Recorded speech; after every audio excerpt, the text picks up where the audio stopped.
Israel వరుసపెట్టి ఎదురు దెబ్బలు తింటున్నటువంటి నేపథ్యంలో దానికి కారణమైనటువంటి అత్యంత కీలకమైనటువంటి అంటే మనకి ఎట్లయితే స్పెషల్ దళాలు మొన్న ఈ మధ్యన ఘాతుక్ టీం చైనా మీద దాడికి పాల్పడి చైనాకి సంబంధించిన వాళ్ళని పీకలు నులిమేసి చంపేసిందో అట్లాంటిది ఒక స్పెషల్ ఫోర్స్ ఇజ్రాయెల్ ప్రధానమంత్రి నెతన్యాహు వైపు నుంచి ఉంటుంది. అది గొలానీ బ్రిగేడ్.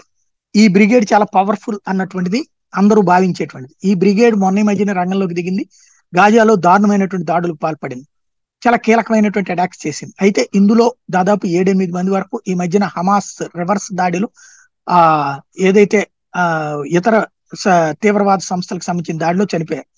ఇలాంటి నేపథ్యంలో ఈ దళాన్ని వెనక్కి తీసుకుంది ఇజ్రాయెల్. అంటే ఒక 2 రోజుల రెస్ట్ ఇచ్చి ఆ తర్వాత అందులో కొత్త టీంను పంపించి ఏర్పాటు చేస్తుంది. అంటే పాత టీం అయితే స్ట్రాంగ్, కానీ హమాస్ మీద దాడిలో సక్సెస్ కావట్లేదు. దాంతో దాన్ని మార్చి కొత్త టీంను పంపించే ఏర్పాట్లు చేస్తుందా, లేదంటే కాల్పుల విరమణ జరగబోతుంది కాబట్టి ఆ టైంలో వీళ్ళని టార్గెట్ చేస్తారు కాబట్టి వీళ్ళని కాపాడటానికి వెనక్కి పిలిపిస్తుంది అన్నది ఎవరికి అర్థం కావట్లేదు అంతర్జాతీయ సమాజానికి.